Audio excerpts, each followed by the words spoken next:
RDC est une et indivisible. De la population et de tout le monde, c'est qu'il faut tout arrêter pour faire face à cette situation.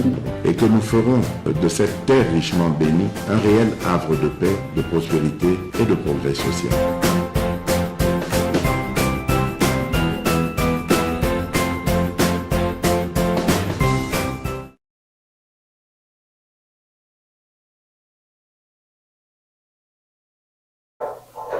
Bon, merci. Vous avez un carnet officiel. En début de semaine, Botanabino, le Loïsali, lundi, le 31. Lobby le premier, Mukoloya, parents. Le fait des parents, et cause la lobby. Sozana yo parente, donc, Fanda yo nandaku. Et Liana yo, Sosuna Kamundi, Lena, Parepe Bakangi. Nani place watu banduko benami na kauga sur le pare que nani apanzaki yango. Lobby c'est pour les parents, tous les parents du monde. Merci pour les sacrifices. C'est pas facile d'être parent. Donc waouh, je rends hommage à mon père qui me fait partir de ce monde. Merci pour nous avoir donné cette chance d'exister. Aussi pourquoi pas ne pas rendre hommage à ma mère. Yambi Rose. Merci maman pour tout. Grâce à vous, je suis ce que je suis aujourd'hui. À tous les parents du monde, merci pour vos sacrifices. À ces femmes congolaises qui se réveillent le matin, je les vois. Je venais l'Obinazo rouler. Tout le temps qui va partir tard. Pourquoi m'a dit vers 0h. Je vais une femme fatiguée, nazo klaxonné, azo yokate. J'ai compris qu'il était tellement fatigué. J'ai arrêté voiture, na bengie, je causais avec elle, mais je versais les larmes. Ces femmes battantes qui nous ont tout donné. Vous savez, il faut même, au comment na poto, hein, parano batigala na Kinshasa, au comment on t'a ba gourmette, au kota na ba boîte de nuit. Papa na maman ne va pas Kinshasa bazo lala nzala. Il y a des garçons qui ont l'habitude à communiquer $10, $20, à peser Clémentine pour abima diogo. Mais ma boti na ye bazo zanga même. Tata ne fils que Lili qui a saché. Il faut honorer vos parents. La Bible dit honore ton père et ta mère. Vous en avez moulaïna mouki. Merci les parents pour tout ce que vous avez fait pour nous. Yambi Rose, ma maman, je ne t'oublierai jamais. Tu as tout fait. Nambongo ya passe. Je t'ai sacrifié. Nakendichik. Je suivais un garçon qui chantait par hasard. Je veux vraiment ce qui vidéo est alaka. Amananga ya bonda ya tangue sanga chiki ya dimi. Il faut acclamer les parents de ce que vous allez. Ceux qui ont eu besoin d'un bon mot, il faut les honorer. Bon, si bakoufi, il faut les rendre honneur. Kofando okanesi papa, okanesi maman. Olobi merci. Sans vous, la ligne n'existait. Il y a de ces parents là, moi si moi je suis mais quoi qui a ta, hein? Oui moi l'on a avorté. Azuma na boîte à na terrasse. Hein? Zeme côté bo moyi to kamati bilo kwa meli asopi. Mais n'a pas passe, n'a pas douleur.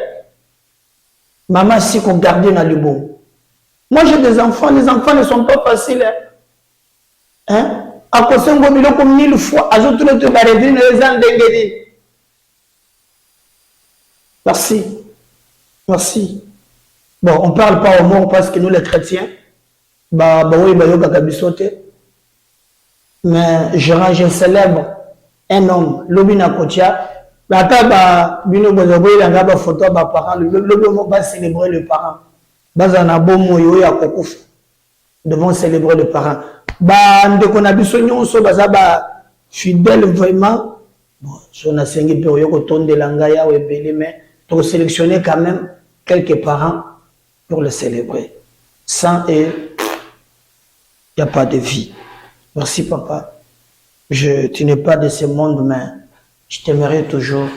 Je garderai le moral. J'ai la chance d'avoir ma mère en vie. Moi, j'ai perdu mon père.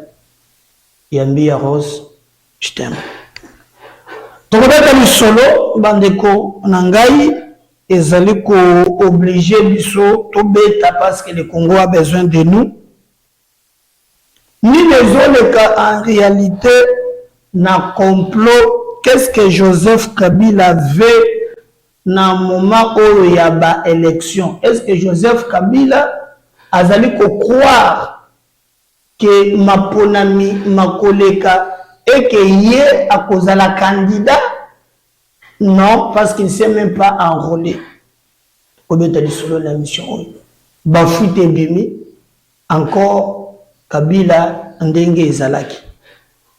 Madame Fayulu, a outi ko sala meeting na ye, batu baye belete. Lokola batu baye belete asiliki. Et comme makambo ya lobby tango utagi makambo ya ba meeting na ye muzito paye le prix siège na ye moko ezalaka na ngambu wana soki na bachangu kuna po meeting ezalaki soki na terrain Buda soki terrain Buda o bazwi siège ya muzito babuki yango bazwi frappe o muzito muntu apekisi bato bayebele te babetami oyo azalaki kuna sauve kipe souple niwe moya akamati nzela akimi donc ezalaki vraiment likambo ya kokamo mais tokobeta mpe lisolo toujours na mission ya mokolo ya lelo bandeko na ngai bokomona bino moko sima ya Denis Sassou Nguesso kokende kosala libala na ye na Kagame makambo baluki bakongole balobi yo makolo na yo konyatawa te so nyatiawa okokutana nango banda wana Denis Sassou Nguesso atikala na pasi. Alors aye kotinda maintenant porte-parole na ye aye na Kinshasa pona ko éclaircir nini oyo bango bazali kolobela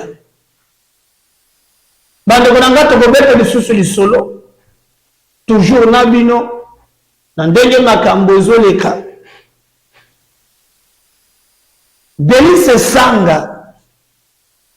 Sanga amonaki ya ye na kananga na unyonya muninga na nga trésor gala fa maboko nyonso ali mwelo makilezo ta Élysée odia mutuka donc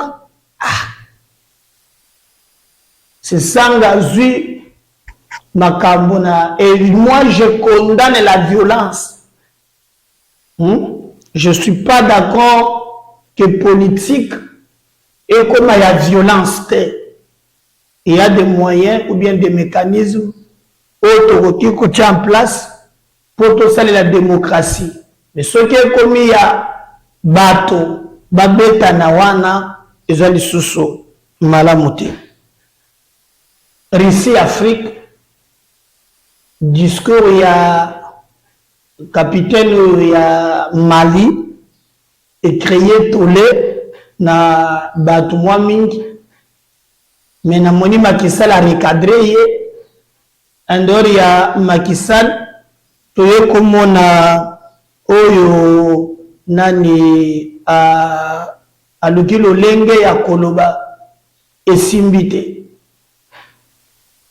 bo partager lien pour toujours banda émission na biso na mokolo le partager les liens bo pesanga le maximum de partage bo liker bo commenter pour toloka ndengeni ya ko développer sujet na biso ya mokolo ya lelo. Alors tokobanda émission na biso ya lelo bande konangai na maye matali dossier ezoloba maya Joseph Kabila Moïse Katumbi na Matata Mponyo. Depuis un certain moment, Toyoki Bandekoana Bazali na schéma oyo ezali clair te. Tango bolanda qui est Museveni oyo azali président ya Ouganda, il a accusé Kabila dernièrement à lobby makambo ezoleka bato bakufi. Les gens crient que Tshisekedi azan le côté.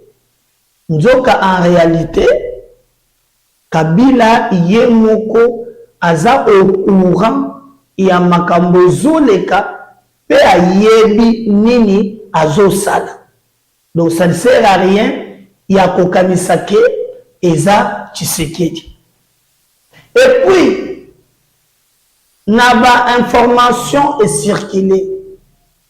Boyokaki nikololeki awa. Boyokaki ke Kabila koloba, Kabila koloba, Kabila koloba. Et nous avons dit réellement il faut Kabila loba. Banda wana ti lelo lisolo ya koloba eza lisusu te. Mais naba information tozui. Il y avait déjà un plan que Batunaye Oro Bamusu batirela ki na armée bomona ki bakanga ki moko celui qui s'occupait de la sécurité na ye, et il y a des informations où il fuité. Mais là où le bas blesse, c'est quelqu'un qui a géré le Congo pendant 19 ans. Ayaki a wabatu bamoni ndenge ayelaki. Nanyo ce Congo est précis, lui va décider, il y a courant dans le Congo monnaie à singe. Il faut déstabiliser le pays. C'est pourquoi Bomoni a fait la opposition et le a fait la zone gango ce qui est résistance. Et pour la bango, ils vont empêcher les élections à tous les niveaux. Il faut coaliser dans pays à région pour obtenir les Cambouans. Dieu merci, ça n'a pas marché. Il s'est déplacé maintenant dans le Lubumbashi. Basali ba rencontre na bango.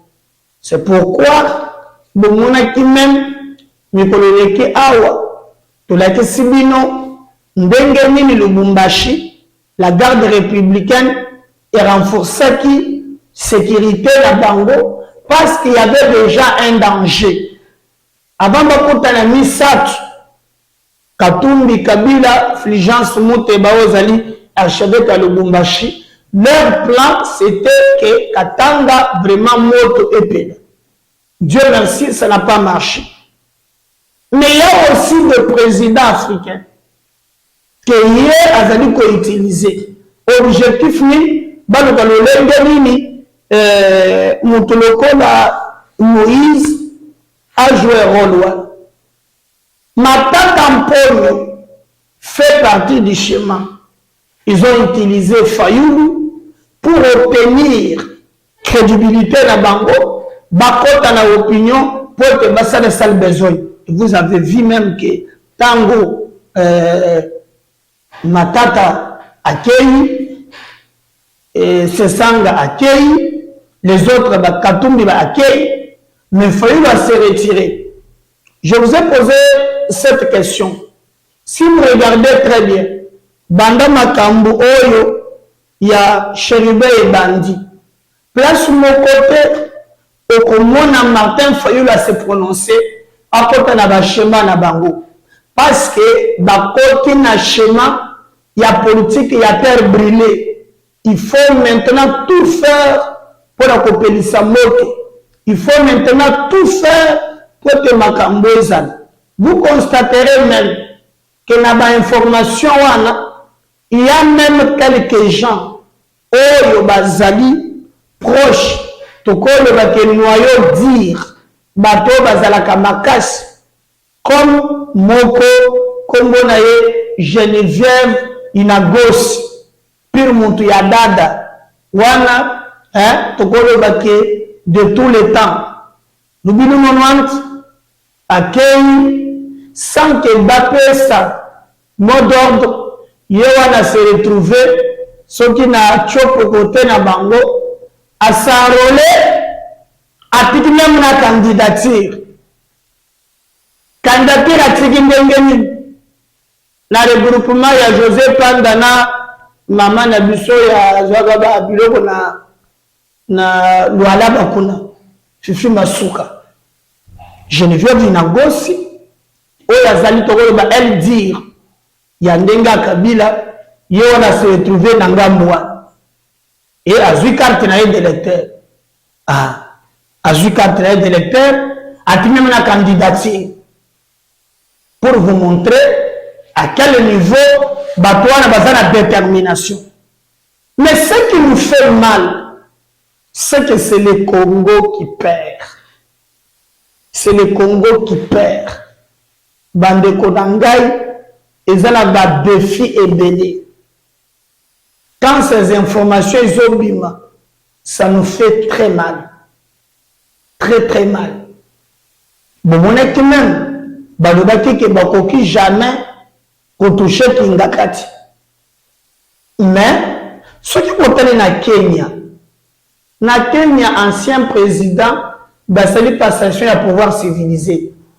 Mais à peine kaka, balongwe, na makamboana na Kenya, bayeba kutani, oya koti, abandi kotrake, ti batindi ba militaire, balandela mwana na ye, bakei na ndako mama na ye mukolo azali, batushe ndako na ye, Mawa Tshisekedi alingi Kabila azala libre, démocratie à Salema, mais il y a des choses aux Salema, aux alliés correctes.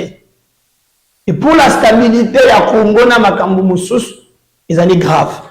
C'est pourquoi ceux qui ont tenu bato balobi Kabila Koloba, tuna bango soki alobini. C'est très grave. Mais na ba propos au Museveni alobaki ce qui peut pensa tozana moko to peut toza correct et je pense que na moment oyo balinga tata ba interroger ye hein ayeba ayeba nano qu'est-ce qu'il pense et nous avons préparé la couloir parce que le Congo notre pays tozali mboka moko tellement fragile et on a besoin de paix. Katumbi Moïse, ndenge boko nyanga banda ke ko benga ye. Lui, il faut azala candidat président de la République. Bassous kutu mususu, je ne peux pas le confirmer. Il paraît qu'il aurait négocié na Martin Fayulu. Position Martin Azui est motivé par Moïse Katumbi. Mais je regrette, si et seulement si c'est vrai, Fayulu a voulu sacrifier via Babilenge nyonso wana tomoni. Banikoma Yengele, Prince Penge, namoni ba Mama Chantal, bato nyonso wana ba sacrifier bango. Ce qui est en gonde politique, je ne sais pas. Alors, pour être la candidat, parce qu'il y a un document vrai, on a dit que les Congolais étaient Ezali. Ezali, il manipule son entourage.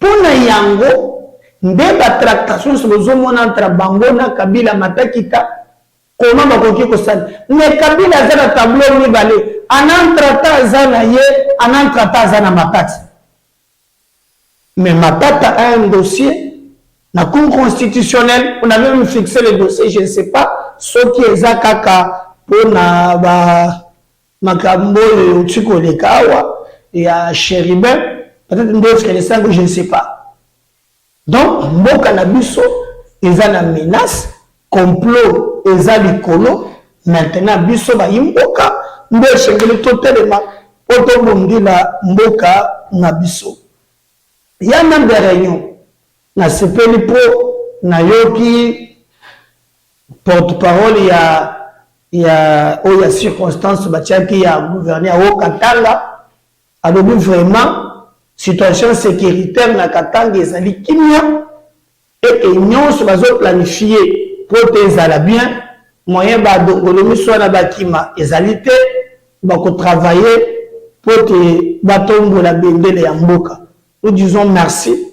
Il faut pas continuer na élan wana parce que le Congo a besoin na yango mais mutu na mutu asala o ya monique eza par naé afin que manso matambola correctement. Attendons voir ce que ça va occuper ça parce que là tout ce qu'il planifie Esaïa Kobima l'enjeu c'est comment voir Katumbi et les autres bazonga mais moi je pense que mboka oto kotika ngoka boité non tout qui baliste ya ba la députation nationale maintenant les députés provinciaux d'ici le 2 pour les alliés députation nationale provinciale na municipale. Vous voyez, c'est pourquoi biso parti na biso nous préparons déjà même il y a coaligné ba candidat pour Congo en avant tous diriger ville.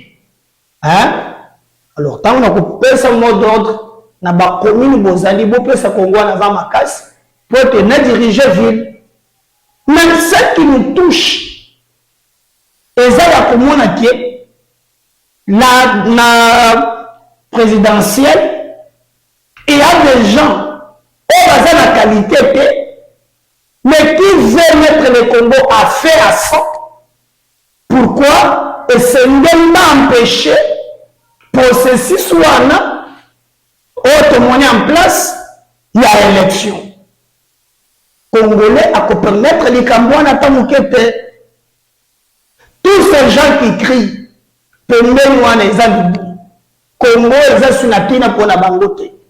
Nous regrettons beaucoup. Et nous pensons que Maye Museveni a yéli Sibiso, Maye et Bimina Katanga, na sécurité peut nous renforcer.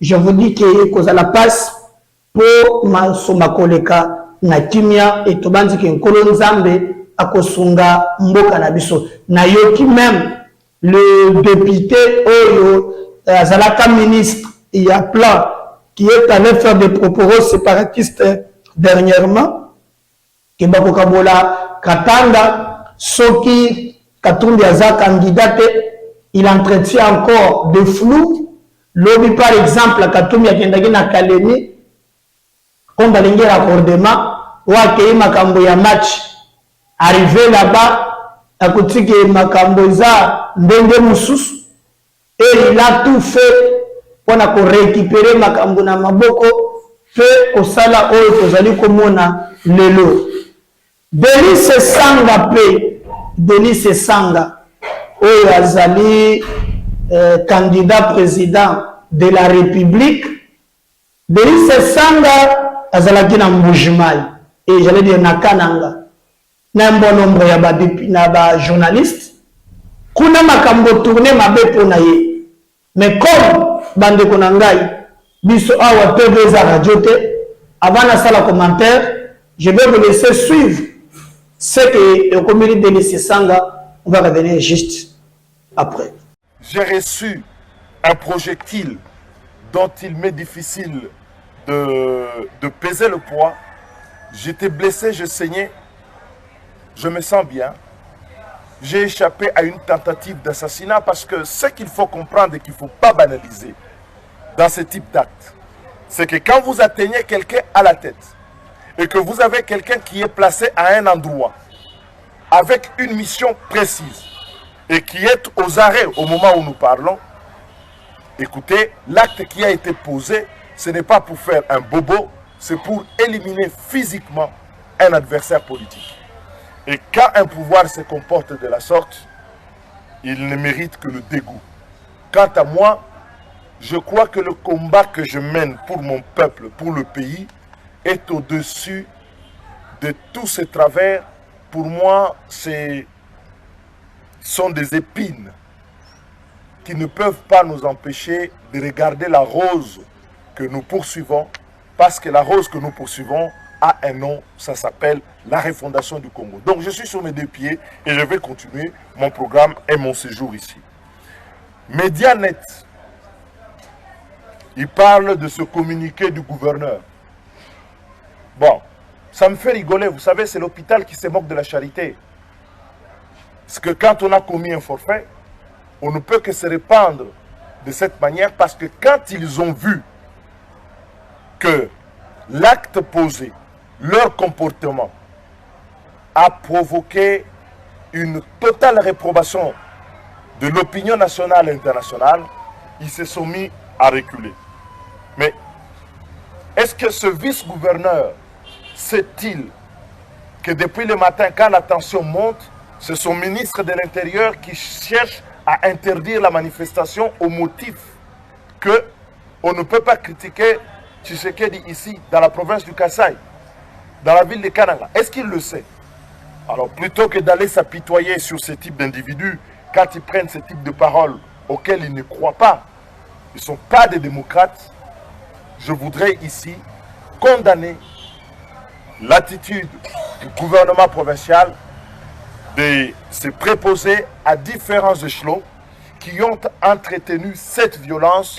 Et je peux vous dire que nos enquêtes indiquent que les gens qui ont assuré le financement de ces jeunes gens pour venir nous attaquer ont été financés par eux. Et ils les connaissent très bien. Donc, je peux très bien comprendre que M. Tshisekedi, qui a dit en Mbujimaï qu'il réprimerait sans égard aux droits de l'homme, et par son discours donné une licence à des citoyens, à ses partisans, de s'en prendre par la violence à ceux qui ont un discours différent.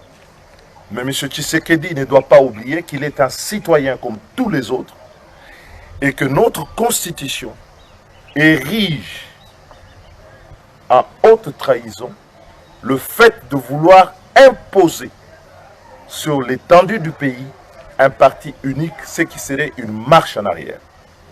Aujourd'hui, à vouloir trop faire du Kasaï une zone à part, le Kasaï n'est pas un pays, le Kasaï est une province. Je suis élu de cette ville de Kananga comme député provincial. Je suis élu dans cette province, dans le territoire de Luiza, comme député national. J'ai donc la mission christique de défendre les intérêts de mon peuple, de mes électeurs, de la population congolaise tout entière et de ceux des circonscriptions qui m'ont élu. Et je peux dire aujourd'hui à l'opinion nationale et internationale que ce peuple souffre. Il n'y a pas d'emploi. J'ai entendu un mensonge ici. On va donner l'argent, vous allez récupérer l'argent dans les banques dans les jours prochains. Aucun guichet de banque n'a été ouvert pour les jeunes. Il n'y a pas de relance agricole. Il n'y a pas de route. Il n'y a rien de tout cela qui a été entrepris. Et donc, face à cela, cette population du Kasaï a démontré qu'elle n'est plus dupe et qu'elle ne recule pas devant les intimidations, devant les violences qui sont... Voilà, je crois que la Bollandais, Zali Delis Sanga, donc nous condamnons la violence, bien qu'il y ait un propos naïe et opposants, ce sont droits les plus légitimes, la démocratie l'exige, mais Botika, ni bangana mutu souple ni moyo, ni amene ba kalafai Élisée Odia, ba journaliste, ba zu frappe, hein?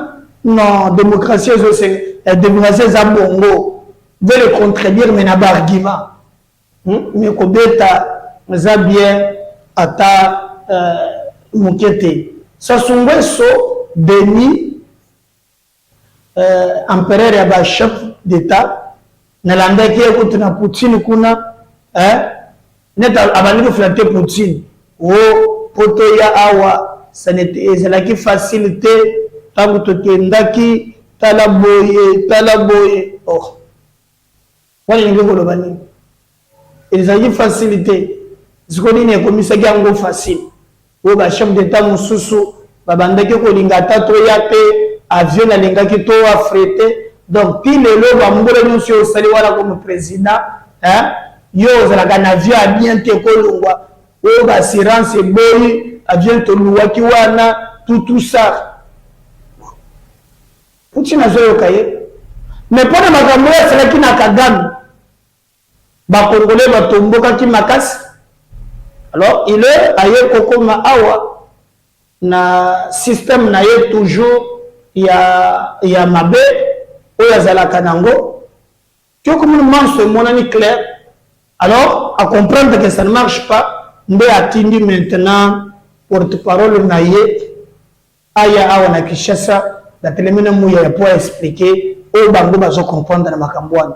Tolandie tozongi juste après. De ce type d'échange, de contact, soit faite dans les mois qui suivent. Donc il y a d'abord cet usage diplomatique. Deuxièmement, c'est une coopération agissante sur le plan économique. Vous évoquez Maluku. Maluku, chez nous, c'est une zone économique, une zone industrielle, dans laquelle nous avons l'intention, dans le cadre du projet de diversification du gouvernement, qui n'est que la traduction programmatique du projet de société du chef de l'État, nous allons y implanter des industries, des manufactures, comme on dit. Eh bien, il ne s'agit de rien d'autre que de cela. Quant aux terres, nous avons un volet de développement agricole qui est extrêmement important dans le projet de société du président de la République. Eh bien, nous avons un certain nombre de partenaires avec lesquels il y a ces baux amphithéotiques, c'est-à-dire la mise à disposition de terres pour que une production agricole permettant de réduire notre déficit alimentaire puisse se produire. Il n'y a pas qu'avec la partie rwandaise, il y a des entrepreneurs, des agriculteurs, des fermiers sud-africains. Il y a d'autres nationalités qui viennent. Donc ne donnons pas trop d'importance. Et je comprends par contre qu'effectivement ces questions soient sensibles pour la République démocratique du Congo. Nous le comprenons tout à fait. Et nous voyons bien qu'effectivement vous êtes ce frère, ce voisin qui effectivement est sur le qui-vive et voir si les pays environnants vous soutiennent. Nous soutenons la nécessité de trouver toutes les solutions pacifiques à toutes sortes de conflits politiques, diplomatiques, voire des conflits violents. Et c'est la position du président de la République, son Excellence M. Denis Sassou Nguesso, dont l'ADN, récemment nous avons reçu les parties libyennes pour aller de manière décisive vers des élections inclusives qui devraient permettre le retour à une vie politique et sociale normale dans ce pays. Le président de la République, c'est un médiateur né. Et je n'étais pas présent dans les échanges qui ont pu y avoir à Kigali, mais je suis presque certain que ces questions-là, c'est-à-dire dans le sens de l'apaisement, dans le sens de la recherche de solutions entre nos pays voisins et frères, c'est-à-dire la RDC et le Rwanda, et bien que ces questions ont dû être abordées sous cet angle, c'est-à-dire celui de la recherche des solutions, qui sont des solutions qui doivent être des solutions permettant l'arrêt des violences et permettant à chacune des parties de continuer d'approfondir son processus de développement. Donc je crois qu'il faut parler d'apaisement, il faut prêcher l'apaisement. On a parlé des réseaux sociaux qui sont hautement inflammables, qui peuvent créer des situations de violence. Et vous, la presse, vous avez ce devoir d'abord de prêcher à nos citoyens, nos concitoyens, de prêcher la fraternité, l'attitude citoyenne responsable. Et je crois que c'est là que nous attendent nos opinions publiques respectives. Azapena porte-parole à Mondele, ça va, Sassou. C'est bien. Alors, Godel Pays, je comprends Moulumba. Apparemment, ils ont fait un deal maintenant pour combattre Gentini Ngobila. Guerre ESA officielle. Mais aussi, lobby, Godel a dit, Babylone Moussounan Nzoto, et Sembelekie, avant de il attaque Gentini entre les lignes, guerre, côté de Souroye Baté. Regardez ces deux vidéos, on va revenir juste après.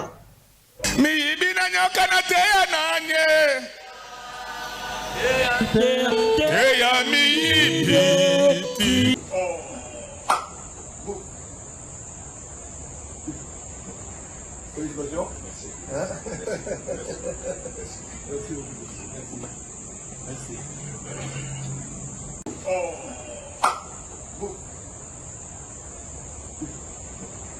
Félicitations. Merci. Merci. Miibina nyoka na teya nanye. Teya miibi tika nyoka. Teya. Kongo eza ya koko na bilote.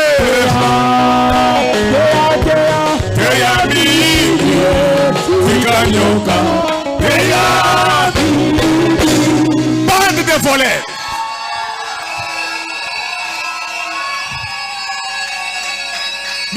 Les gens meurent dans les hôpitaux à cause de ces voleurs. Alléluia. Amen, amen. Les fonctionnaires sont impayés à cause des voleurs.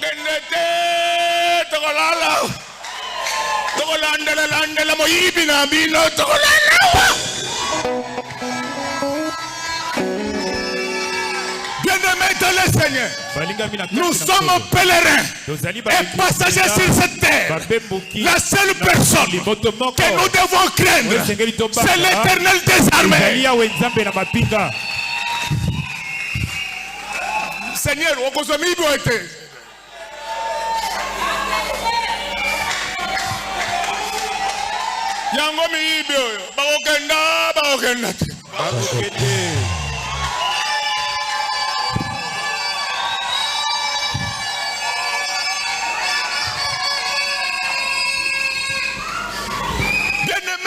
Balingami, nous sommes tous pèlerins, passagers sur cette terre. Un jour, on partira. Mais quand tu partiras, tu iras où? Vous qui volez toujours les biens. Vous avez déjà vu quelqu'un être enterré avec sa maison? J'ai besoin de vous aujourd'hui. Retournez tout l'argent volé dans la caisse de l'État. On va refaire les routes.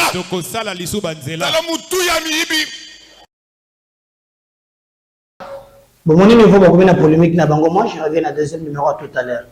N'oubliez pas de partager ces liens. Merci. Bye.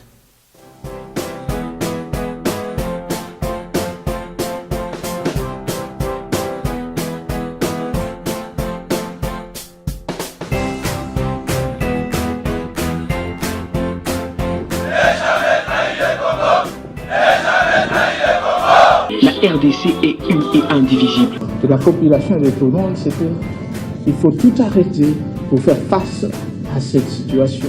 Et que nous ferons de cette terre richement bénie un réel havre de paix, de prospérité et de progrès social.